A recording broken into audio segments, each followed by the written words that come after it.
Hello everyone, my self Jitendra from padaku.com। तो guys, आज हम करने वाले हैं सुपर 100 एमपी बोर्ड के लिए जो भी 10th क्लास की साइंस है। लगभग जो भी जहां तक हमसे हो पाएगा 10th क्लास की साइंस में जो भी हमारे लगभग कितने चैप्टर्स हैं आपके साइंस में है। 2 मिनट रुकिए, मैं अभी आपको बता देता हूँ। साइंस में आपके टोटल 16 चैप्टर्स। तो आपके 10th की साइंस में है 16 चैप्टर्स। तो आज की वीडियो में हम देखेंगे कि इन 16 चैप्टर को अगर हम देखें तो लगभग 300-400 पेजेज में आपके चले जाते हैं। लेकिन आज की वीडियो में हम देखेंगे कि कौन कौन से हम वो टॉपिक करें जो कि एग्जाम के लिए सफिशिएंट है। ठीक है, तो आप इस वीडियो पे नए हो तो वीडियो को लाइक कीजिए और चैनल को सब्सक्राइब कीजिए। तो चलिए गाइस, शुरू करते हैं आज की वीडियो, जिसके अंदर हम जानेंगे 10th क्लास के लगभग जितने चैप्टर्स आज की फर्स्ट वीडियो में लेक्चर में हो पाएंगे हमसे, उतने लेसन से हम आपको डिस्कस करवाएंगे। तो चलिए चलते हैं। तो गाइस, आपके फर्स्ट लेसन का नाम है रासायनिक अभिक्रिया एवं समीकरण। तो इसके अंदर हम जानेंगे कि कौन कौन से टॉपिक है जो हम करें जो हमारे एग्जाम के लिए है सफिशिएंट है। ठीक है, तो सबसे पहले आपके इसके अंदर मेन मैं आपको बता देता हूँ। फर्स्ट जो टॉपिक आता है लगभग जो भी आपकी सारी समीकरण है, जो भी सारी आपकी समीकरण या फिर हम कह सकते हैं आपकी रिएक्शंस है। ठीक है, जो भी आपकी समीकरण जो भी आपकी रिएक्शंस है वो सारी की सारी आपको करनी है, या फिर जो भी आपके अभिक्रियाएं हैं वो आपको सारी कंप्लीट करनी है। जिस प्रकार हम 1-2 नाम लिख लेते हैं। प्रतिस्थापन अभिक्रिया। ठीक है, प्रतिस्थापन अभिक्रिया में आपको जो भी इसके अंदर एग्जाम्पल दिए हुए हैं वो आप एग्जाम्पल भी आप है ना वो कर देना साथ साथ। ठीक है, और इसके अंदर प्रतिस्थापन के अंदर क्या होता है कि जो भी स्ट्रॉन्ग होता है एटम वो दूसरे जो अपना वीक एटम होता है उसको जो है वो फॉरवर्ड कर देता है, उसके स्थान वो ले लेता है। ठीक है, तो इस प्रकार से ये आपकी थी प्रतिस्थापन और संयोजन। ठीक है, प्रतिस्थापन संयोजन। ठीक है, प्रतिस्थापन संयोजन वियोजन। ठीक है, इस प्रकार की जो भी आपकी रिएक्शंस है जो कि आपको दी हुई है एनसीईआरटी बुक्स में।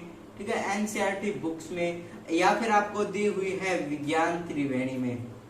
ठीक है, विज्ञान त्रिवेणी में तो वो सारी की सारी रिएक्शंस है आप है ना वो आप कर सकते हो आपके एग्जाम के लिए। ठीक है, फर्स्ट टॉपिक है हमारा समीकरण। ठीक है, इसको साइड में लिख लेते हैं आराम से, छोटा हमारा फर्स्ट चैप्टर है गाइस। फर्स्ट इस प्रकार फर्स्ट टॉपिक है हमारा समीकरण। जो भी आपको या फिर समीकरण दी हुई है बैलेंस करनी, आपको सारी समीकरणों को संतुलित करना आना चाहिए। यानी कि इधर वाली साइड ऑक्सीजन 2 है तो इधर वाली भी ऑक्सीजन 2, यानी कि दोनों तरफ रिएक्टेंट है और इधर वाली प्रोडक्ट है। रिएक्टेंट और प्रोडक्ट की जो क्वांटिटी है वो बिल्कुल आपको एग्जैक्ट सेम रखनी है। ठीक है, समीकरण और आपको अभिक्रियाएं तो लगभग सेम सी है, ये सारी की सारी आपको करनी है। ठीक है, ये आपका फर्स्ट टॉपिक है जो आपको यहाँ पे मैं लिख देता हूं MP super 100। MP super 100 exam के लिए है। ठीक है, उसके बाद में आपको परमाणु संख्या, सभी के वो परमाणु संख्या याद कर लेना आप। और आपको मॉडर्न पीरियोडिक टेबल है जो आपकी, ठीक है, वो आपको आनी चाहिए। ठीक है, लगभग आपको परमाणु संख्या लगभग आपको आनी चाहिए, लेकिन हो सके तो आपको लगभग मैं बता देता हूँ 20 तो आपको आनी चाहिए। ठीक है, और उसके बाद में आपको जो भी एक सारणी दी हुई है स्ट्रॉन्ग मेटल से लेकर, जिस प्रकार सोडियम पोटासियम, इस प्रकार से एक आपको दी हुई है कौन सी यहाँ पे स्ट्रॉन्ग मेटल है, इस प्रकार से एक टेबल दी हुई है। तो वो टेबल भी आप सॉल्व करना। यहाँ पे हम लिख देते हैं जो भी आपका क्वेश्चन आता है पीरियोडिक टेबल से तो आप पीरियोडिक टेबल यहाँ से करिए। ठीक है, यानी कि आवर्त सारणी। ठीक है, संतुलित वाली भी कर लेना। ठीक है, इसके साथ ही लिख देता हूं मैं संतुलित या फिर संतुलन वाली। ठीक है, वो सारी समीकरण अभिक्रियाएं होगी, संतुलित होगी, और आवर्त सारणी है वो आपको पूरी अच्छी तरीके से आनी चाहिए। ठीक है, जिस प्रकार आपको एक दिया हुआ है अभिक्रिया को संतुलित और इनके वो नाम जिस प्रकार आपको दिया हुआ एक है क्वेश्चन, मैं आपको एग्जांपल दे देता हूँ। दिया हुआ है आपके, ये विज्ञान त्रिवेणी बुक में भी है और एनसीईआरटी में भी है, क्योंकि एक इस प्रकार के क्वेश्चन है आपके एग्जाम पॉइंट ऑफ व्यू के जरिए काफी इंपॉर्टेंट क्वेश्चन है ये। हाइड्रोजन प्लस आपको दिया हुआ है यहाँ पे क्लोरीन, सबके आपको नाम आपको अच्छी तरह से आने चाहिए, फिर ही आप ये सारे है कर पाओगे। यहाँ पे है आपका जो प्रोडक्ट है हाइड्रोजन क्लोराइड, ठीक है, ये आपका है। इसको आप या तो संतुलित में एक बोल सकते हो, संतुलित करना है, या फिर आपको इसमें जो नेमिंग है वो आपको करनी है, ठीक है, IUPAC नेम की सबसे। तो हाँ, मोस्टली इसका थर्ड टॉपिक बताएंगे आपको। तो ये किस प्रकार करना है वो आप देखिए। तो हमें सबसे पहले दिया क्या हुआ है हाइड्रोजन, किस प्रकार लिखा जाएगा H2, आपको ये आना चाहिए। क्लोरीन क्या होता है Cl2, ये आपको नेमिंग है वो सबकी आपको आनी चाहिए अच्छी तरीके से, ठीक है।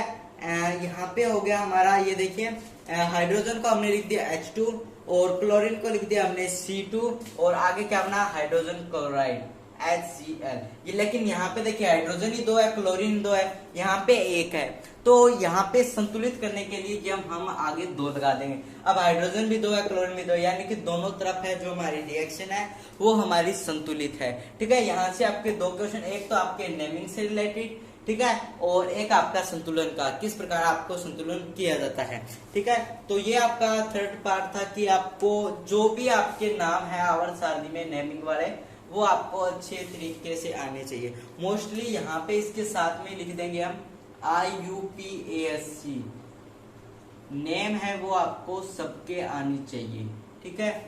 तो वो आप जरूर करके जाना। नेक्स्ट है हमारे सामने ये क्वेश्चन है, ये आप कर लेना मैग्नीशियम रिबन, और ये क्योंकि आपके एग्जाम पॉइंट ऑफ व्यू जो भी आपके एग्जाम होते हैं उनके लिए इंपॉर्टेंट है, लेकिन ये इन एग्जाम के लिए नहीं है। तो आप जो भी रिएक्शन है, रिएक्शंस गाइस मैं बार बार कह रहा हूँ क्योंकि फर्स्ट चैप्टर के अंदर आपकी रिएक्शंस है सारी की सारी, तो जो भी आपके रिएक्शंस है वो सारी की सारी आपको कंप्लीट जरूर करनी है, ठीक है। फर्स्ट चैप्टर के अंदर आपके रिएक्शन जरूर करने हैं। और आपको एक इस प्रकार से भी दे सकते हैं एग्जाम में कि हमारे पास पदार्थ X है हमारे सामने, इस तरह एक क्वेश्चन दिया हुआ है कि X हमारे सामने, ठीक है, X हमारे सामने है हाइड्रोजन, ठीक है, Y हमारे सामने है वो उसी प्रकार से दिखा रहा हूँ क्लोरीन, ठीक है। इन दोनों की अभिक्रिया करें तो X, ठीक है, प्लस Y, तो यहाँ पे हमारा प्रोडक्ट है वो क्या बनेगा, ठीक है। इस प्रकार की रिएक्शन आपके एग्जाम में आ सकती है। तो आपको वही सिंपली H2 प्लस Cl2 और प्रोडक्ट बनेगा HCl, यहाँ पे संतुलित करिए 2। इस प्रकार के क्वेश्चन भी आप अपने एग्जाम में कर लेना, ठीक है। कोशिश करेंगे आपकी सारी केमिस्ट्री है वो आज की इस वीडियो में कंप्लीट हो जाए, ठीक है। आगे नेक्स्ट है जो भी रेडॉक्स रिएक्शंस है अपचयन उपचयन, वो भी आपको अच्छी तरीके से आनी चाहिए, ठीक है। ये भी पॉइंट ऑफ, क्योंकि मैंने अभिक्रिया तो आपको शुरुआत में लिखी है कि आपको अभिक्रियाएं हैं वो अच्छी तरह आने से, और आपको ये भी पता आना चाहिए कि किसके अंदर उपचयन है किसके अंदर अपचयन है। जिस प्रकार एक एग्जाम्पल है मैंने लिखा हुआ है CuO प्लस H2, प्रोडक्ट बनता है हमारा Cu प्लस H2O, ठीक है। ये हमारे सामने प्रोडक्ट बनता है। किसका अपचयन हो रहा है और किसका उपचयन हो रहा है, जल्दी से जल्दी गाइस आप कमेंट कीजिए, ठीक है। अपचयन हो रहा है गाइस इसका Cu का। अपचयन होता है ऑक्सीजन का हटना, ऑक्सीजन का रिमूव होना, वो आपका है अपचयन, ठीक है। और यहाँ पे हो रहा है उपचयन, यानी कि आपकी ऑक्सीजन है वो जुड़ना, ठीक है। अपचयन उपचयन, यहाँ से आपको सिर्फ उपचयन लिख दिया, उपचयन, ठीक है। तो ये आपका एग्जाम्पल था अपचयन और उपचयन का, तो आप अच्छी तरीके से कर लेना। यहाँ पे बीच में हीट है, ठीक है। तो ये आपका था एक एग्जाम्पल अपचयन उपचयन का। तो अपचयन उपचयन भी आप कर लेना अच्छी तरीके से। बढ़ते हैं नेक्स्ट टॉपिक की ओर। नेक्स्ट गाइस, अगर आपने अभी तक विज्ञान त्रिवेणी बुक परचेज नहीं किया है तो विज्ञान त्रिवेणी बुक पे अभी तक गाइस एक ऑफर चल रहा है। तो उस ऑफर में आप सभी को विज्ञान त्रिवेणी बुक है वो काफी कह सकते हैं लो अमाउंट में मिलेगी। तो आप विज्ञान त्रिवेणी बुक है वो परचेज कर सकते हो। और विज्ञान त्रिवेणी में के बीच बीच में आपको लगभग एक टॉपिक के कोई 2-3 टॉपिक के बाद में आपको 15-16 क्वेश्चंस दिए हुए हैं, तो वो क्वेश्चंस भी आप करके जाना, ठीक है। तो विज्ञान त्रिवेणी बुक है आपको पीडीएफ फॉर्म में अवेलेबल होगी। और जो भी मैं क्वेश्चन करा रहा हूँ आपको अभी विज्ञान त्रिवेणी बुक में से करवा रहा हूँ। तो विज्ञान त्रिवेणी बुक है गाइस जरूर परचेज कर लेना। एमपी सुपर 100 हो, सुपर 100 हरियाणा हो या फिर कोई भी बोर्ड एग्जाम हो, उसके लिए आपके विज्ञान त्रिवेणी बुक है वो काफी प्रॉफिटेबल है। तो आप विज्ञान त्रिवेणी बुक जरूर बाय कर लीजिए। बाय करनी है तो वीडियो के डिस्क्रिप्शन में लिंक है, वहां से आप परचेज कर सकते हो। आपको हिंदी मीडियम करनी है हिंदी मीडियम, इंग्लिश मीडियम करनी है इंग्लिश मीडियम। जो भी आपके एनसीईआरटी के पीछे जो भी एक्सरसाइज यानी कि अभ्यास के पर्सन दिए हुए हैं, कोई भी लेसन मत छोड़ना गाइस जिसके अंदर आप अभ्यास के पर्सन ना करो, ठीक है। अभ्यास के पर्सन जो कि आपके पूरे लेसन के अंत में दिए होते हैं, एक्सरसाइज वाले क्वेश्चंस, तो वो सारे के सारे आपको जरूर करने हैं जो भी आपके एनसीईआरटी विज्ञान त्रिवेणी बुक के लास्ट में दिए होते हैं वो, ठीक है। क्योंकि सारा का सारा हमारा कंप्लीट टॉपिक यहाँ से होता है। तो फर्स्ट लेसन में था लगभग गाइस ये टॉपिक, तो आप चाहो तो इसका स्क्रीनशॉट ले सकते हो क्योंकि फर्स्ट के अंदर मोस्टली गाइस यही क्वेश्चन है और इसी पे आपका सारा चैप्टर है वो निर्धारित है, ठीक है। दोबारा एक बार मैं आपको सारे के सारे टॉपिक बता देता हूँ कौन कौन से हैं। इधर वाली साइड से काफी अच्छे दिखे, समीकरण, अभिक्रियाएं, संतुलित वाली आवर्त सारणी आपको जरूर करके जानी है। आईयूपीएससी नेम भी आपको आने चाहिए, यानी कि आपको कह दिया कोई आपको दे दिया जिस प्रकार मैं दिखा रहा हूँ कैल्शियम हाइड्रोक्साइड कह दिया आपको कि बच्चों आप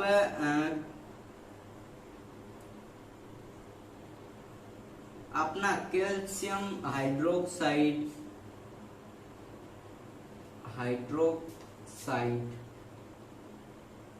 लिख के दिखाओ, ठीक है। हाइड्रोक्साइड आप लिख के दिखाओ। तो आपको अगर आएगा नहीं तो आप किस प्रकार लिखो, कैल्शियम का होता है Ca और O हाइड्रोक्साइड का, ठीक है।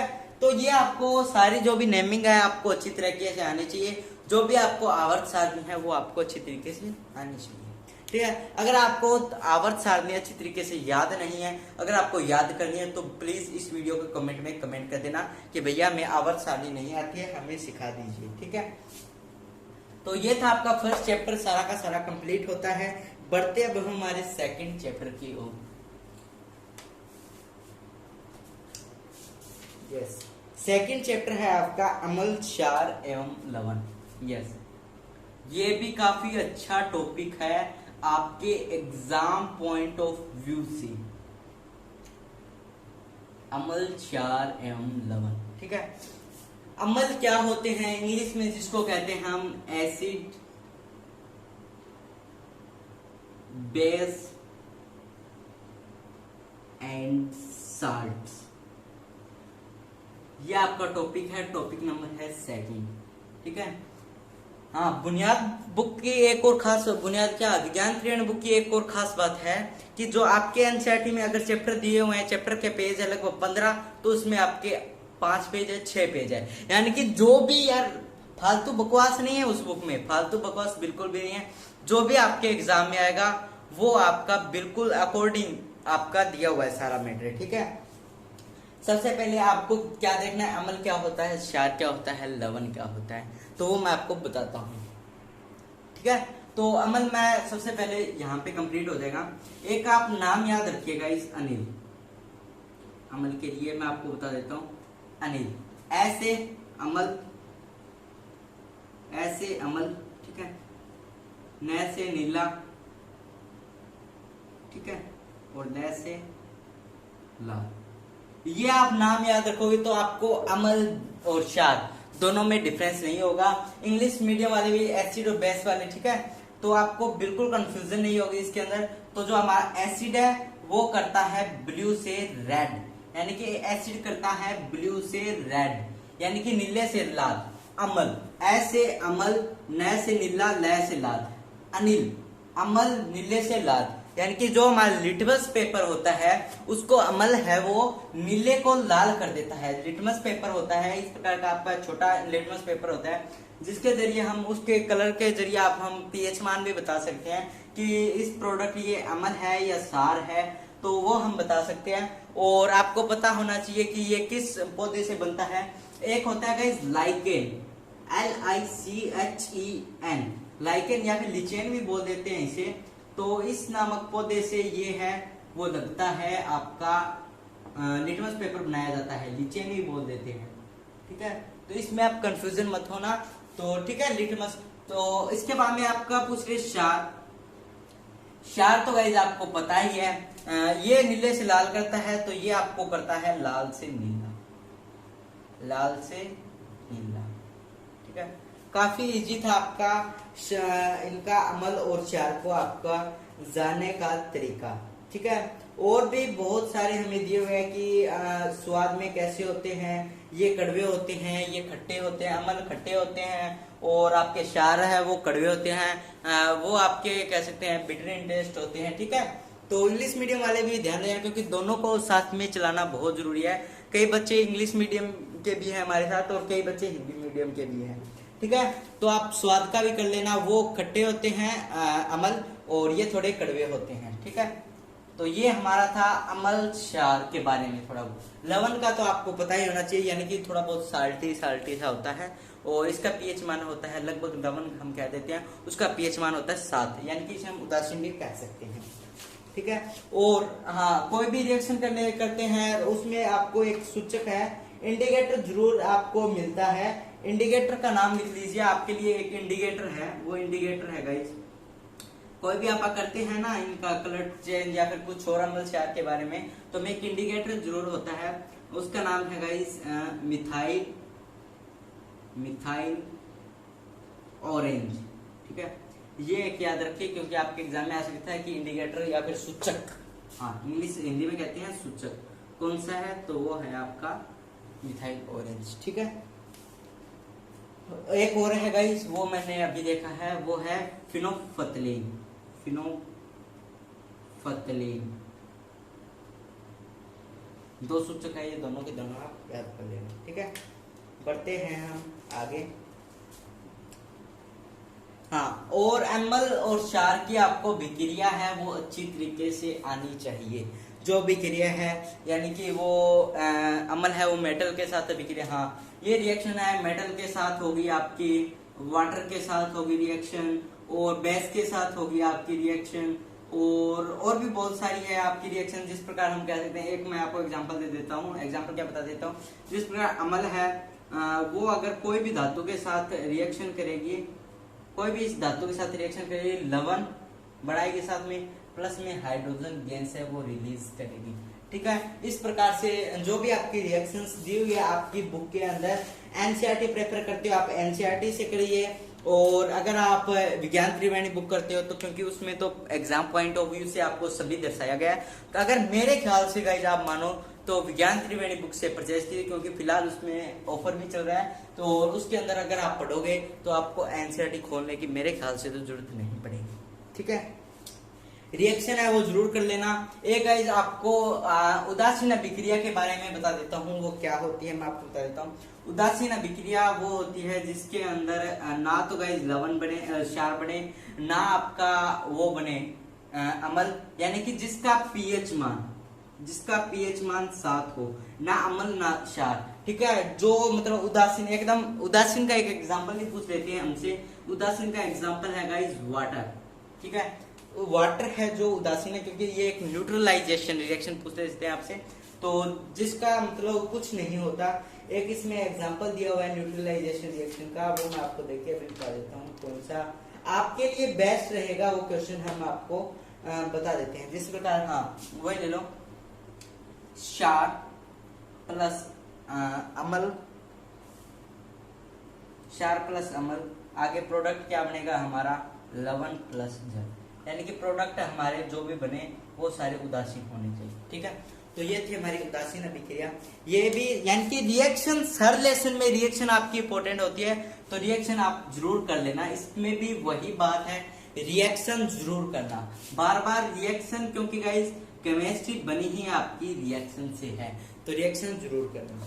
ठीक है, आगे आपको दिया है पित्तल एवं तांबे के बर्तनों में दही एवं खट्टे क्यों नहीं रखने चाहिए, क्योंकि आपको पता है वो हम उसके अंदर प्रोडक्ट उसमें रखेंगे खट्टे, तो वो उसमें से जहरीला पदार्थ है वो बन जाएगा, अम्ल और क्षार का, मतलब अम्ल ज्यादा एसिडिक होता है, तो एसिडिक हम तांबे के बर्तन में नहीं रखें। और उसके बाद में गाइस आपका टॉपिक बनता है एक पीएच मान का, यानी कि जो भी प्रोडक्ट्स हैं, जो भी आपके हम कह सकते हैं जो भी आपके है मेटल नॉन मेटल या फिर कुछ और भी कह सकते हैं, हमें कैसे पता चले कि वो पीएच मान नहीं है। एक आप पीएच स्केल होती है, पीएच स्केल मान लो ये आपकी पीएच स्केल है। ठीक है, ये किस प्रकार से होती है, 0 1 2 3 4 5 6 7 8 9 10 11 12 13 और 14। ठीक है, इस प्रकार के आपके पीएच स्केल दी होती है। ये जो आपका 7 मान है पीएच का, ये आपका बिल्कुल न्यूट्रल है, न्यूट्रल यानी कि हम कह सकते हैं बिल्कुल एक उदासीन है। ठीक है, जिसका पीएच मान आपका 9 आ गया वो उदासीन होगा। आपको एक पीएच मान की सारणी है जो कि आपकी एनसीईआरटी बुक में भी है, विज्ञान त्रिवेणी में है, जिसमें गहरा ऑरेंज रंग, फीका, उससे फीका, उससे फीका, इस प्रकार से दिया है। 7 से अगर आप माइनस आते हो, 7 से अगर आप नीचे आते हो तो आपका वो होगा अम्ल। उदाहरण दे देते हैं हम नींबू का। नींबू एक अम्ल है जिसके अंदर क्या होता है, सिट्रिक एसिड। तो गाइस बीच में थोड़ा वीडियो कट गया था, मैं आपको बता देता हूँ। 7 है वो आपका है उदासीन। ठीक है, 7 आपका उदासीन है, और 7 से अगर प्लस होगा, माइनस होगा एसिड और प्लस होगा तो आपका बनेगा बेस। ठीक है, तो ये आपको याद करने हैं एसिड बेस पीएच वाले। और कौन सा एसिड किसके अंदर है, नींबू के अंदर कौन सा एसिड है, इमली के अंदर कौन सा एसिड है, टमाटर के अंदर कौन सा एसिड है, दूध के अंदर कौन सा एसिड है, दही के अंदर कौन सा एसिड है, मक्खी के डंक में कौन सा एसिड है, चिंटी के डंक में कौन सा एसिड है, और आपका सिरके के अंदर कौन सा एसिड है। इस प्रकार से जो आपकी एसिड की सारणी दी हुई है वो आप एसिड की सारणी जरूर कंप्लीट कर दीजिए। तो यहाँ से आपका एक टॉपिक होता है कंप्लीट। ठीक है, उसके बाद में आपका दिया हुआ है, आगे चलते हैं हम, वो हाँ थोड़ा सा आगे दिया हुआ है विरंजक चूर्ण वाली। हाँ, जो भी आगे आपको रिएक्शन दिए हुए है, एक तो विरंजक चूर्ण आपका कैसे होता है, COCl2 ही होता है मेरे ख्याल से। हाँ, COCl2 ये आपका विरंजक चूर्ण है। इसका कहाँ पे प्रयोग होता है, क्या और होता है, इसके नीचे मैं नाम लिख देता हूँ। ये क्या होता है, आपका होता है विरंजक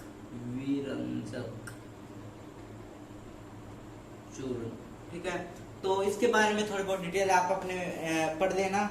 ठीक है, उसके बाद में बेकिंग सोडा है वो आपको अच्छी तरीके से कर लेना है। बेकिंग सोडा NaCO3 होता है। ठीक है, और उसके बाद में आपका है सोडियम कार्बोनेट होता है आपका धोने का सोडा हो गया सोडियम कार्बोनेट। ठीक है, ये वाला, तो ये भी आप है वो कंप्लीट कर लेना। जो भी आपको दिए हुए हैं लास्ट में 2-4 प्रोडक्ट्स हैं वो आपको कंप्लीट है वो कर लेने हैं। ठीक है, वो मैं आपको लिख देता हूँ। CaCO2 और सोडियम बाइकार्बोनेट को क्या कहते हैं हिंदी में, धोने का सोडा। ठीक है, इस प्रकार से आपका नाम है वो आ सकते हैं एग्जाम के अंदर। विरंजक चूर्ण का रासायनिक सूत्र पूछ सकते हैं, आपका CaOCl2 होगा उसका। ठीक है, और उसके बाद में प्लास्टर ऑफ पेरिस का, यस नीचे आपको दिखाई दे रहा है, हाँ यहाँ पे लिख देता हूँ ना, हाँ ठीक है। प्लास्टर ऑफ पेरिस का फॉर्मूला CaSO4.12H2O, ये आपका हो गया POP का। ठीक है, तो यही है, हाँ ये आपका POP का फॉर्मूला है, यानी कि प्लास्टर ऑफ पेरिस का। जब हम इसकी रिएक्शन करवाते हैं H2O के साथ, यहाँ पे मिक्सअप कर रहा हूँ लेकिन आप समझ जाना, ये देखो यहाँ से थोड़ा बहुत कट कर देते हैं। जब हम इसकी रिएक्शन करवाएंगे H2O के साथ तो हमारे पास क्या बनेगा, जिप्सम। ठीक है, जिप्सम का क्या फार्मूला होता है, CaSO4.2H2O। ठीक है, ये हमारा बनेगा। ठीक है, जिप्सम। तो जिप्सम का रासायनिक सूत्र इस प्रकार से, पीओपी का रासायनिक सूत्र, जो भी रासायनिक सूत्र, ग्लूकोज का भी आ सकता है। ग्लूकोज का क्या रासायनिक सूत्र होता है? C6H12O6। ठीक है, इस प्रकार से आपके एग्जाम में पूछ सकते हैं कि इस चीज का रासायनिक सूत्र क्या है, उस चीज का रासायनिक सूत्र क्या है। यानी कि जो भी आपके नेमिंग्स है वो आपको बिल्कुल बिल्कुल खुद को कंप्लीट करने पड़ेंगे। थोड़ा बहुत आपका बेस मैंने इंक्रीज कर दिया है। बाकी आप विज्ञान त्रिवेणी बुक है वो परचेज कीजिए, वीडियो के डिस्क्रिप्शन में आपको लिंक मिलेगा, वहां से आप परचेज करके बिल्कुल पूरी अच्छी तरीके से आप अपनी साइंस कवर सकते हो। वहां एक बार अगर आप उस बुक को देखोगे तो आपको ऐसे लगेगा कि हमने एनसीईआरटी ऐसे ही खरीद रखी है। लगभग 150 पेज इसकी वो आपकी है। ठीक है, तो यहाँ से आपके कंप्लीट होते हैं सेकंड लेसन। सेकंड लेसन में एक लास्ट टॉपिक आपका रह जाता है, वो है गाइस आपका लास्ट टॉपिक है, वो है अभ्यास के पर्सन। अभ्यास के पर्सन, ठीक है, वो आपको जरूर आनी चाहिए। ठीक है, अभ्यास के पर्सन। तो यहाँ से आपका पूरा पूरा जो आपका सेकंड लेसन है वो बिल्कुल समाप्त होता है। अगर आपका कोई भी डाउट रहता है सेकंड लेसन के अंदर और कोई भी आपका फर्स्ट लेसन के अंदर, तो आप बेझिझक हमें कमेंट कीजिए और हम आपके कमेंट का जरूर जवाब देने की कोशिश करेंगे। ठीक है, तो बढ़ते हैं अब हमारे नेक्स्ट चैप्टर की ओर। देखते हैं आज की इस वीडियो में ज्यादा लंबी तो नहीं खींचेंगे, फिर भी कोशिश करेंगे कि आपका कितना लंबा जाएगी ये वीडियो। तो सोचेंगे तो यही कि आपकी कंप्लीट है वो केमिस्ट्री हो जाए, लेकिन लगता नहीं है कंप्लीट हो जाएगी। ठीक है, क्योंकि वीडियो है वो आपकी 20-22 मिनट की अब बन चुकी है, तो काफी लंबी चली जाएगी, लेकिन हम पार्ट में डिवाइड करके आपको कंप्लीट करवा देंगे, आप इसकी टेंशन बिल्कुल मत लेना। ठीक है, आगे है आपके चैप्टर का नाम धातु एवं अधातु। काफी अच्छा चैप्टर है आपका धातु एवं अधातु। यस, ये भी आपके लिए काफी इम्पोर्टेंट है। लेसन का नाम लिख देते हैं धातु एवं अधातु, मेटल एवं नॉन मेटल। ठीक है, मेटल एंड नॉन मेटल, साथ में धातु है, धातु रूप धातु, ऐसे होता था शायद पहले चैप्टर का नाम इसका, और अब नई बुक में शायद इसका नाम ये हो गया है। ठीक है, पहले था metal, non metal and metalloids. ठीक है, जो कि आपकी आवर्त सारणी में इधर एक ब्लॉक सा बना होता है इस प्रकार से, वो वाला आपका ब्लॉक है मेटलॉइड्स का। ठीक है, और एसपीडी और वो उसके बारे में आप सभी को पता है कि कौन सी मेटल है कौन सी नॉन मेटल है, वो आपको जरूर आनी चाहिए। जिस प्रकार मैं आपको अभी 2 मिनट दिखा देता हूँ आवर्त सारणी में, 2 मिनट रुकिए। तो गाइस ये देखिए हमारे सामने है आपकी आवर्त सारणी। इसके अंदर ये देखो, ये आपकी मेटल्स है ग्रीन वाली। ठीक है, ग्रीन वाली मेटल्स है, जो आपकी हल्की पिंक आपको या फिर हल्की पर्पल बोल सकते हो, ये आपकी है मेटलॉइड्स। जो आपको येलो येलो कलर में दिखाई दे रही है, ये आपकी है नॉन मेटल्स। तो आप जो आवर्त सारणी है आपको अच्छी तरीके से आवर्त सारणी है वो आपको आनी चाहिए। ठीक है, सभी स्टूडेंट से गुंजाइश है कि आपको आवर्त सारणी जरूर आनी चाहिए, और आपको पहचान होनी चाहिए इसमें किसकी कौन सी चीज आपको मेटल लग रही है, कौन सी नॉन मेटल है और कौन सी आपकी मेटलॉइड्स है। ठीक है, ये आपको पहचान होनी चाहिए। आप इतने बच्चे नहीं हो कि आपको आवर्त सारणी का नहीं पता है, आप याद नहीं कर सकते हो। ठीक है, तो इसके अंदर क्या खास है वो बता देते हैं। धातु क्या होता है, अधातु क्या होता है, रट रट के आप सारे पागल हो। धातु के अंदर चमक होती है, अधातु के अंदर चमक नहीं होती, और धातु होती है उसको खींच के तार बनाया जा सकती है, तन्यता घातवर्धनता, बहुत सारे रूल आपने है वो धातु है धातु के अंदर पढ़ रखे हैं। और ये मेरे को ज्यादा आपको कह सकते हो एक गाना गाने की जरूरत नहीं है, क्योंकि ये टॉपिक आपको आना चाहिए। ठीक है, धातु है धातु का। ठीक है, और धातु के एग्जाम्पल है आयरन, कॉपर और इस प्रकार से। ठीक है, और अधातु के भी आपको एग्जाम्पल है वो आपको अच्छी तरीके से आते हैं। बताने की यार जरूरत बिल्कुल नहीं है, क्योंकि आप बहुत इंटेलिजेंट स्टूडेंट हो। ठीक है, और इसमें थोड़े बहुत आपको दी हुई है घातवर्धनता, वो क्या कहते हैं। ठीक है, और हाँ ये क्वेश्चंस आपके एग्जाम में आ सकते हैं धातु अधातु से, कि कौन सी धातु को कमरे के तापमान पर द्रव अवस्था में पाई जाती है, और कौन सी है धातु कमरे के तापमान पर धातु वाली कर देते हैं। धातु है जो द्रव अवस्था में है, धातु है जो कि आपकी है लिक्विड स्टेट में, वो कौन सी है, वो है आपकी Hg, पारा, एक और नाम लिख सकते हो इसका आप मरकरी, मरकरी, ठीक है। ये सारे एक ही नाम है। धातु है जो कमरे के तापमान पर द्रव है वो है गाइस Hg, पारा द्रव। काफी इंपॉर्टेंट क्वेश्चन है। ए धातु पूछ ले, ए धातु पूछ ले, कमरे के तापमान में द्रव है वो है आयोडीन, ठीक है। रासायनिक सूत्र है वो आप याद कर देना, ठीक है, आयोडीन। काफी इजी क्वेश्चन है। और क्वेश्चन क्या है? हाँ, चाकू से आसानी काटी से जा सकता है, चाकू से आसानी से काटी जा सकती है, चाकू से काटी जा सकती है धातु। जो आपको मैंने रेडियो एक्टिव वाली वो एक सानी बताई थी, सोडियम पोटासियम वाली, तो इसमें से ये 2 धातु है, जिसमें से और भी बहुत धातु है जिस प्रकार इसमें दी हुई है बुक में, मैं आपको बता देता हूँ। सोडियम, पोटासियम और एक और कैल्शियम, इस प्रकार की धातुओं को चाकू से आसानी से काटा जा सकता है, ठीक है। और क्वेश्चन है, उष्मा की सबसे अच्छी चालक होती है सिल्वर। ये आप सभी को आना चाहिए, ठीक है, सिल्वर, ठीक है।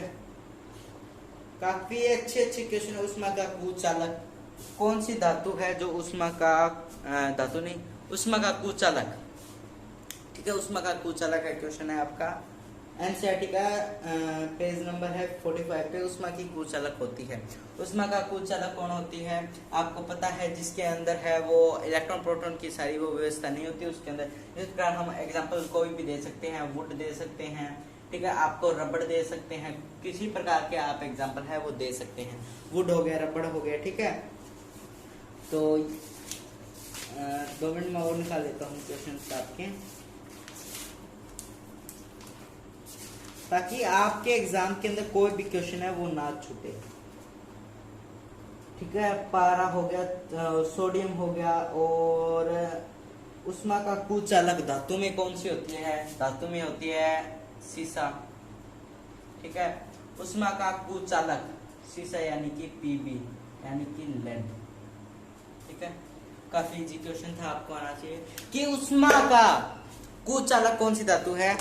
सीसा, ठीक है। तो ये आपके एनसीईआरटी क्वेश्चन थे जो आपके एग्जाम में आ सकते हैं, नहीं आने वाले हैं, ठीक है। इंपॉर्टेंट टॉपिक थे ये क्वेश्चन जो मैंने आपको अभी बताए हैं, वो आप दोबारा पीछे वीडियो करके देख सकते हो। अदरवाइज गाइज आप अपनी एनसीईआरटी उठाइए, बुनियाद की बुक उठाइए, वहां से कवर कर सकते हैं, ठीक है। आगे आपकी धातुओं की जल के साथ अभिक्रिया, और इस प्रकार से अभिक्रिया दी हुई है। धातुओं के रासायनिक गुणधर्म और भौतिक गुणधर्म। हाँ, जो भी धातुओं के गुणधर्म है, गुणधर्म वो आप सभी को कर लेने हैं, ठीक है। इतना भी नहीं आपको एक कब इतनी जल्दी सारा सब कुछ करवा दिया जाए, लेकिन फिर कभी टाइम मिलेगा। वो चाकू की श्रेणी वाली याद कर लो, ये है पोटासियम, ठीक है। आप आवर्त सारणी को, अगर आपको आवर्त सारणी नहीं आती है, अगर आपको आवर्त सारणी सीखनी है, तो कृपया करके मेरे प्यारे दोस्तों, भाइयों बहनों, आप कुछ भी समझ लो तो वीडियो के कमेंट के नीचे कमेंट कर दीजिए कि भैया मैं आवर्त सारणी है वो नहीं आती है, तो मैं आपको आवर्त सारणी याद करवाने का तरीका बता दूं। पोटासियम, सोडियम, ठीक है, ये सोडियम है, सोडियम, ये आपका है कैल्शियम। इस प्रकार से जो ऊपर से नीचे तक, और बिल्कुल ये है हाई रिएक्टिव मेटल, ये है आपकी हाई रिएक्टिव मेटल, ठीक है। कौन सी वाली?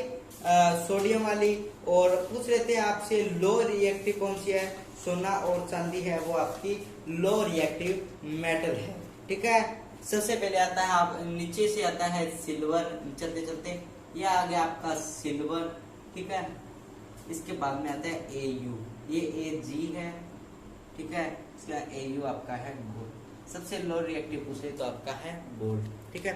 सबसे अधिक पूछे तो पोटासियम मेटल में, ठीक है। तो ये आपकी थोड़ी बहुत सारणी थी रिएक्टिव के मामले में, तो ये भी आपको थोड़ी बहुत पढ़ के जानी है, क्योंकि ये आपके एग्जाम पॉइंट ऑफ व्यू से इंपॉर्टेंट क्वेश्चन यहाँ से बन सकता है, ये नहीं कि बने ही बनेगा। आगे धातुओं का निष्कर्षण है वो भी आप पढ़ लेना, ठीक है, ये भी इंपॉर्टेंट है। उसके बाद में निस्तापन अभिक्रिया है वो आप पढ़ लेना, ठीक है। निस्तापन अभिक्रिया, यहाँ पे मैं नाम लिख देता हूँ, कौन सी अभिक्रिया? निस्तापन अभिक्रिया। तो मैं हर लेसन में कहता हूँ, क्योंकि आप केमिस्ट्री कर रहे हो, केमिस्ट्री कर रहे हो और आपको विक्रिया आनी चाहिए, इसमें कौन सी है, निस्तापन। तो कोई भी आपको रिएक्शन दिखे, कृपया करके दोस्तों उनको ना छोड़ें, सारी की सारी रिएक्शन आप करते रहिए साथ साथ, ठीक है। आगे चलते हैं। यस, धातुओं का परिष्करण नहीं, संक्षारण है वो आप कर सकते हो। थर्मिट अभिक्रिया भी आपके एग्जाम में आ सकती है, क्योंकि मैं बार बार कह रहा हूँ रिएक्शन आप सारी कर देना, ठीक है, जरूरी है, थर्मिट भी कर देना। उसके बाद में संक्षारण क्या होता है, हर वस्तु को संक्षारण लगता है जो लगभग मेटल होती है। संक्षारण क्या होता है, किसी चीज का मतलब जल या फिर ऑक्सीजन के साथ अभिक्रिया करके अपने रंग में परिवर्तित हो जाती है, उसे हम कह सकते हैं, मतलब उसका रंग चला, जिस प्रकार हम कह सकते हैं लोहा है, वो ऑक्सीजन के साथ अभिक्रिया करके वो इसके साथ जुड़ जाता है, फिर लोहा ऑक्साइड बना देता है, ठीक है, लोहा ऑक्साइड बनाता है। यानी कि हम बात करते हैं लोहे का कलर, मान लो हम सीधा सिंपल लेके चलते हैं, ब्लैक कलर का, मान लो ब्लैक कलर का है, ठीक है।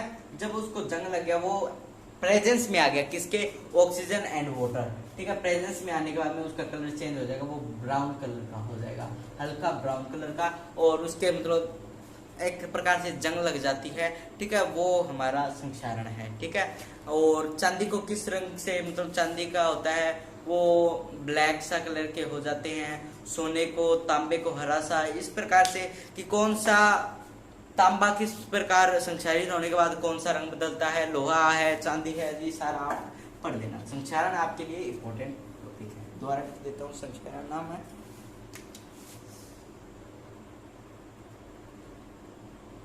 गाइस, आपके 2 चैप्टर्स कंप्लीट हो गए। अगर आपको कोई भी डाउट रहता है तो आप प्लीज कमेंट जरूर कीजिए। और संक्षारण से बचने से क्या कर सकते हैं, बचने से यार आप ऐसे तो हो नहीं कि आप सभी बच्चे बिल्कुल शहरी इलाकों से हो, आप ग्रामीण इलाकों से, आपको पता है कि आम घरों में या फिर कहीं पे भी देख लीजिए, स्कूलों में डेस्कों पे या फिर कुछ और चीज़ें देख लीजिए, जहाँ पे हमें जंग लगने की संभावना होती है, वहाँ पे हम रंग करते हैं, कोई ऑयली पेंट करते हैं या कुछ भी हम करते हैं, कोई ऑयली मटेरियल कुछ भी लगाते हैं, जिससे हम संक्षारण से बच सकते हैं। यानी कि संक्षारण से कैसे बचा जा सकता है, यशद लेपन करके, ठीक है, पेंट करके, या फिर कोई ऑयली और ग्रीस वगैरह वगैरह, इससे करके बहुत सारी चीजें हैं जो आप पढ़ लेना, ठीक है, संक्षारण से बचने से। इसके बाद में आते हैं आपके एनसीईआरटी के अभ्यास के पर्सन। तो वो अभ्यास के क्वेश्चन है, वो आप सेल्फ करने हैं, सारे लेसन आपको पढ़ना है। अगर आपको ये लेसन मान लो आपका 20 पेजेस का है, अगर आपको 10 पेजेस में पढ़ना है, यानी कि आपको सिर्फ पॉइंट टू पॉइंट पढ़ना है, कह सकते हैं इस बिंदु से इस बिंदु पढ़ना है, यानी कि हमें एग्जाम से एग्जाम क्रैक तक पढ़ना है, तो वो आप कर सकते हो। विज्ञान, यहाँ पे नाम लिख देता हूँ मैं, विज्ञान त्रिवेणी बुक से पढ़ के, ठीक है। तो अगर आपने अभी तक ये बुक परचेज नहीं किया, वीडियो के डिस्क्रिप्शन में लिंक है, वहां से आप परचेज कर सकते हो। हिंदी और इंग्लिश दोनों मीडियम में अवेलेबल है, ठीक है। आगे चलते हैं हम। नेक्स्ट जो आपका चैप्टर है, यहाँ से हमारे 3 चैप्टर है वो बिल्कुल कंप्लीट हो चुके हैं। अगर आपको कोई डाउट है तो वीडियो के कमेंट बॉक्स के नीचे कमेंट कीजिए, ठीक है। कितने चैप्टर है आपके केमिस्ट्री के? केमिस्ट्री के हैं आपके चैप्टर 5, ठीक है। तो 5 चैप्टर तो कर देंगे आप लोग में हम कंप्लीट, ठीक है। 5 चैप्टर हम कर देंगे बिना झिझक। कितनी लंबी वीडियो जाए। कार्बन एवं उसके यौगिक, कार्बन एंड इट्स कंपाउंड एवं इसके यौगिक। मेरे 10th क्लास में इंग्लिश मीडियम थी बुक, तो हिंदी में अगर कोई दिक्कत आ रही हो तो गाइस प्लीज पूछ लेना, ठीक है। वीडियो कमेंट करके बता देना, क्योंकि उसके है इसके नहीं, क्योंकि मेरे पास थी इंग्लिश मीडियम, और फिर भी मैं कोशिश कर रहा हूँ कि मोस्टली स्टूडेंट थे आप हो हिंदी मीडियम के, तो आपको कोशिश करें हैं जल्दी से जल्दी वो आपका MP सुपर 100 के में यार हम सोच रहे हैं सभी बच्चों का है जो ये वीडियो देख रहे हैं पढ़ाकू की, और उन सभी बच्चों का है वो एग्ज़ाम है वो क्रैक हो जाना चाहिए। तो यार ठीक है, तो इसी करके हम लगे हुए हैं आपके जल्दी से जल्दी कंप्लीट करने के लिए। ठीक है, सबसे पहले तो आप कार्बन के है वो अप्रूव देखिएगा, इस कौन कौन से हैं आपको दिए हुए होते हैं। कार्बन के अप्रूव है वो 3 है। ठीक है, कार्बन के 3 अप्रूव है, हीरा हो गया, ग्रेफाइट हो गया, एक बकमिंस्टर फ्लोरीन हो गया। और जो हीरा होता है दुनिया की सबसे हार्डेस्ट मेटल पदार्थ होता है। ठीक है, कार्बन वाला। ठीक है, तो यहाँ से था। उसके बाद में हाइड्रोजन के अणु का आप पढ़ देना। ठीक है, कोई क्योंकि हाइड्रोजन के अणु और ऑक्सीजन के परमाणु ये वाला जो पार्ट है ये हम कह सकते हैं थोड़ा बहुत डिफिकल्ट है लेकिन हार्ड नहीं है। एक बार NCERT पढ़ो, विज्ञान त्रिवेणी पढ़ो, बहुत इजी लगेगा, बहुत इजी। ठीक है, तो ये आपको खुद से करना होगा क्योंकि आपको पता है क्योंकि कार्बन के साथ कोई भी जुड़े, जिस प्रकार CH4 हो गया, कार्बन आ गया, मीथेन हो गया, कोई भी प्रोडक्ट है उसके आगे आता ही आता है, CH3 हो गया, इथेन हो गया, इस प्रकार से ये सारे के सारे हैं आप कर लेना क्योंकि कार्बन वाला है ये जो लेसन है काफी इम्पोर्टेंट है। ठीक है, और इससे अच्छा आपकी नेमिंग अच्छी हो जाएगी ये आप अगर लेसन कर लेते हो। ठीक है, एंड इसमें क्वेश्चन देखते हैं जो आपके एग्जाम में आ सकते हैं। आपके वैसे एग्जाम होते हैं जो बोर्ड वाले, उसमें तो अब मिशेल वाला आपको पता है। CO2 सूत्र वाले कार्बन डाइऑक्साइड की इलेक्ट्रॉन बिंदु संरचना क्या होगी, ये आपको आनी चाहिए। बिंदु संरचना क्या होगी, इसमें जो आपको KL दिया हुआ है, KLMN 4 होते हैं इसके अंदर। ये तो यार बिल्कुल सिंपली है, बीच में C मान लीजिए और इसके 2 और है। यहाँ पे हमारे दिए हुए हैं कितने 4, 2 3 4 और इधर हमारे साइड है ऑक्सीजन। ठीक है, यहाँ से हमारी है वो कार्बन के बिल्कुल कंप्लीट होती है। यहाँ पे O फिर डबल बॉन्ड C के साथ, फिर डबल बॉन्ड O के साथ। ठीक है, इस प्रकार से ये हमारी इसकी स्ट्रक्चर है। ये आपको स्ट्रक्चर बनानी खुद को आनी चाहिए क्योंकि ये हम बिल्कुल डीप में नहीं जा रहे, काफी लंबा वीडियो है। कार्बन एंड इस कंपाउंड का बहुत लंबा चैप्टर हो जाए बहुत, तो हम कोशिश करें कार्बन एवं इट्स कंपाउंड के MCQ क्वेश्चन, सिर्फ MCQ क्वेश्चन हम आपके साथ डिस्कस करेंगे क्योंकि ये देखो इससे बहुत क्वेश्चन आएंगे। मोस्टली हम कह सकते हैं केमिस्ट्री में ये वाला चैप्टर है मोस्ट इम्पोर्टेंट है, मोस्ट। ठीक है, इसको हम अलग से भी डिस्कस करवाने की आपके साथ कोशिश करेंगे। ठीक है, संतृप्त है, संतृप्त कार्बन है वो पढ़ लेना। इसमें क्वेश्चन दिया सल्फर के 8 परमाणु है वो वाले अणु इलेक्ट्रॉन की संरचना है क्या होगी। सल्फर का सबसे पहले आपको परमाणु क्रमांक है, परमाणु क्रमांक कितना होता है सल्फर का परमाणु क्रमांक होता है 16 और इससे हम स्ट्रक्चर है वो आसानी से बना लेंगे। ठीक है, इस प्रकार से हम आपको बता देते हैं एस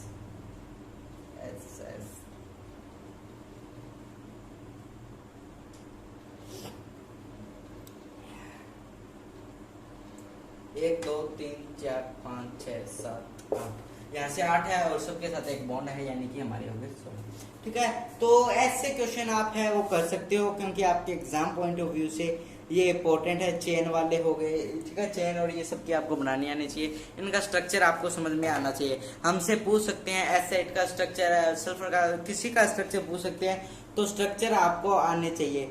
पेंटेन, अब हम 1-2 और बता देते हैं आपको पेंटेन का क्योंकि जो इम्पोर्टेंट है जो आपको NCERT और विज्ञान त्रिवेणी में दिए हुए क्वेश्चन ओनली वो ही कीजिए। ज्यादा आप उलझने की कोशिश करोगे तो आप नीचे जाओगे। ठीक है, काफी वीडियो काफी लंबा हो गया है। जिस प्रकार में दिया है पेंटेन का स्ट्रक्चर, पेंटेन मिथ एथ प्रोप ब्यूट पेंट, पेंट में होते हैं 5 कार्बन, 1 2 3 4 5, सारों के साथ हाइड्रोजन जोड़ देंगे। कोशिश करेंगे ये आपको बिल्कुल आसानी से समझ में आ जाए। ठीक है, अगर आपको ये समझ में नहीं आता है, पता है नहीं आएगा इतनी जल्दी, लेकिन आपने अभी फिलहाल 10th की है तो ये आपको आने चाहिए सारे के सारे। ठीक है, ये हमारा नॉर्मल पेंटेन का स्ट्रक्चर हो गया है। ठीक है, जिस प्रकार से हमारा ये हो गया। ठीक है, पेंटेन वाला। आगे हमारा है साइक्लोपेंटेन। साइक्लोपेंटेन के लिए आप सभी को पता है पंचभुज में आपकी इसकी है वो स्ट्रक्चर बनेगी सी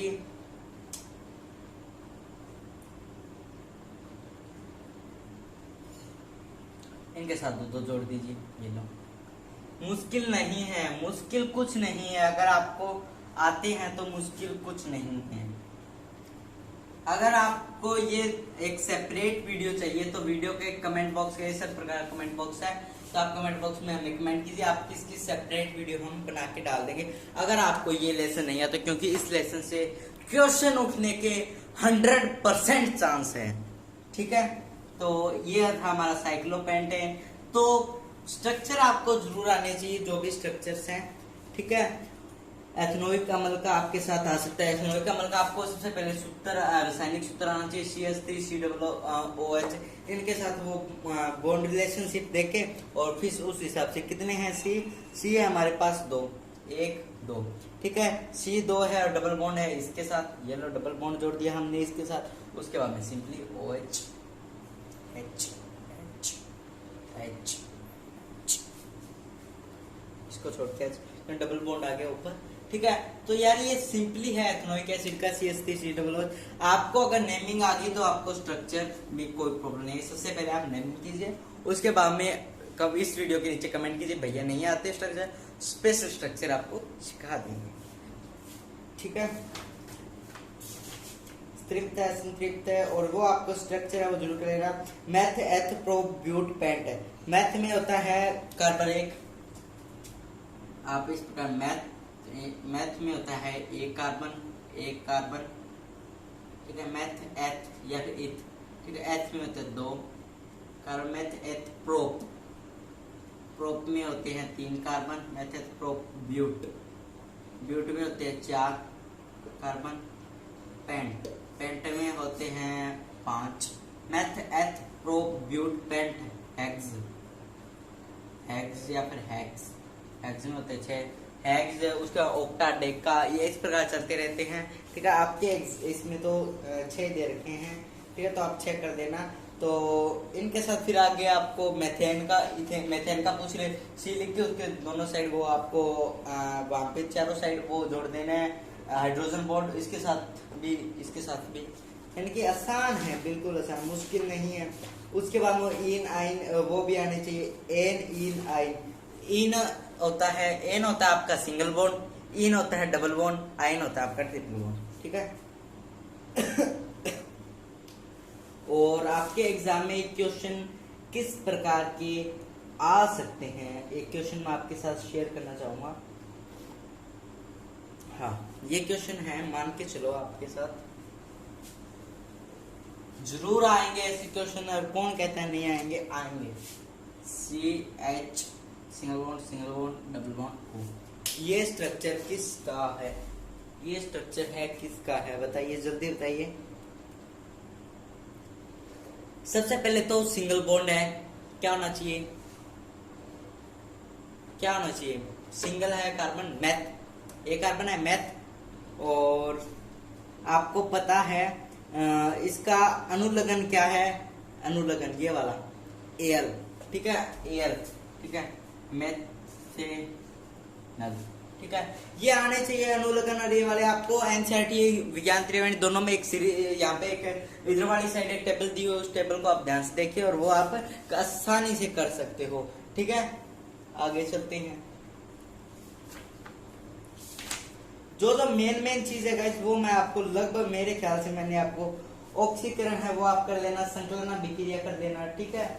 ये ठीक है, ज्यादा इंपॉर्टेंट नहीं है लेकिन ठीक है। एंड एथेनॉल की अभिक्रिया जरूर कर लेना, एंड इसके गुणधर्म, मिसेल का निर्माण की जो आपकी रिएक्शंस है, जो आपका कुछ है वो आप जरूर कर लेना, ठीक है।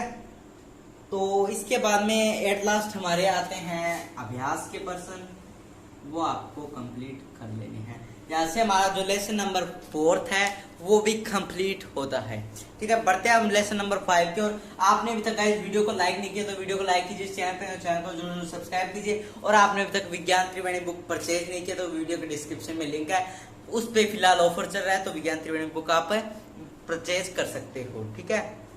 और वीडियो को लाइक और चैनल को सब्सक्राइब जरूर करना। बढ़ते हैं लेसन नंबर 5 की ओर। यस, तत्वों का आवर्त वर्गीकरण। इसके अंदर यार मेनली आपको आवर्त सारणी है जरूर आनी चाहिए। लेसन नंबर 5 है आपका तत्वों का आवर्त वर्गीकरण कर लो या फिर आवर्त सारणी लिख लो आप, ठीक है। आवर्त सारणी किस प्रकार से है, क्या कैसे याद करें, याद करने का तरीका मैं आपको इसी वीडियो में बता देता हूँ, ठीक है। ज्यादा लंबी नहीं जाएगी, ठीक है, थोड़ी बहुत जाएगी। ये आप सिद्धांत है वो एक बार पढ़ लेना आप, ठीक है। लेकिन आपको इसमें मेन जो आपका मकसद है वो है, इसमें छोटे क्वेश्चन है वो मैं आपको बता देता हूँ, लगभग इनके नेमिंग और इससे रिलेटेड आएंगे, ठीक है। अगर आपको सबसे पहले मैं आपको बता देता हूँ समूह संख्या, ये है जो आपको सबसे पहले ये आपके बिल्कुल 4 चैप्टर्स है वो बिल्कुल कंप्लीट हो चुके हैं। और 5वें चैप्टर्स के लिए आपको मैं बता देता हूँ, अगर आपको आवर्त सारणी की वीडियो चाहिए तो आप कमेंट बॉक्स में कमेंट कर सकते हो। अदरवाइज यूट्यूब पे बहुत सारे चैनल है, आपको ये लगभग चैप्टर है वो मैं बता देता हूँ, आप एनसीईआरटी से पढ़ के जाइए, कोई दिक्कत नहीं है। आपको पीरियोडिक टेबल अच्छे से याद होने चाहिए। मैंने शुरुआत में भी कह दिया था, अगर आपको पीरियोडिक टेबल याद है तो आपको दिक्कत नहीं आएगी। तो पीरियोडिक टेबल आप याद कीजिए जिस प्रकार है। पहली है लाइन हेलिना की रब से पैद, hydrogen lithium sodium potassium rubidium caesium, इस प्रकार से आप कर सकते हो। हेलिना की रब से प्रयास, खुद की ट्रिक बनाइए, खुद से कीजिए। बेटा मांगे कार स्कूटर, बाप राजी, बाबा अली गए इंडिया थाईलैंड, इस प्रकार से कर सकते हो। कैसी तगीता सुनो प्रभु, ठीक है। नाना पाटेकर ऐश्वर्या सब भिखारी, ठीक है। ओ सुन लो, इस प्रकार से जो भी है आपकी ट्रिक्स है वो खुद की ट्रिक्स है। बहुत सारी दुनिया जान की वीडियोस आपको यूट्यूब पे मिल जाएगी, आप वो भी देख सकते हो। अदरवाइज मेरी खुद की पीरियोडिक टेबल से आपको ट्रिक चाहिए तो आप कह सकते हो, हम इस वीडियो के कमेंट के नीचे आप कमेंट करके और हम आपको बना के वो दे देंगे, ठीक है। और गाइज अगर कोई भी आपको 4 चैप्टर्स के अंदर कोई भी डाउट रहता है तो आप जरूर कमेंट कीजिए। और गाइज आपको वीडियो पसंद आई हो तो गाइज वीडियो को लाइक जरूर करें, ठीक है। और चैनल को सब्सक्राइब जरूर करें, ठीक है। तो यहाँ से आपकी सुपर 100 MP बोर्ड के लिए जो आपकी केमिस्ट्री है ढंग से लिख देते हैं थोड़ा, आपकी जो केमिस्ट्री है वो बिल्कुल कंप्लीट हो चुकी है 100%। जो भी आपके क्वेश्चन आने वाले वो क्वेश्चन पढ़ लेना आप, एक बार एनसीईआरटी बुक पढ़ लेना, विज्ञान त्रिवेणी बुक पढ़ लेना, या फिर आपके पास जो भी गाइड लगी हुई है, जो भी बोर्ड MBD दीपक जो भी गाइड लगी हुई है, उस गाइड की हेल्प की मदद से आप छोटे क्वेश्चन कर सकते हो। और गाइज बस आज के लिए इतना ही। मेरे ख्याल से मैंने जो भी कराया है आपको समझ जरूर आया होगा। और अगर फिर भी गाइज आपको समझ में नहीं आया है तो कमेंट बॉक्स सिर्फ आपके लिए खुला रहता है, आप कमेंट कीजिए और हम जवाब देंगे, ठीक है। तो गाइज बस आज के लिए इतना ही, मिलते हैं अगली वीडियो में, तब तक नमस्कार, जय हिंद, जय भारत। और गाइज आपको अभी तक वीडियो देख ली है, पसंद आ गई है, लाइक नहीं किया तो लाइक जरूर कर देना, चैनल को सब्सक्राइब करना। MP सुपर 100 से रिलेटेड कोई भी आपको अपडेट चाहिए तो इस चैनल को सब्सक्राइब करना होगा। विज्ञान त्रिवेणी बुक परचेज नहीं किया तो वीडियो के डिस्क्रिप्शन में एक लिंक मिलेगा, वहां से आप जाके विज्ञान त्रिवेणी बुक, आपको अगर हिंदी मीडियम चाहिए हिंदी मीडियम चूज कीजिए, इंग्लिश मीडियम चाहिए इंग्लिश मीडियम, तो आप बुक परचेज कर सकते हो। Okay guys, bye bye, see you soon. Subscribe जरूर करना, लाइक भी साथ।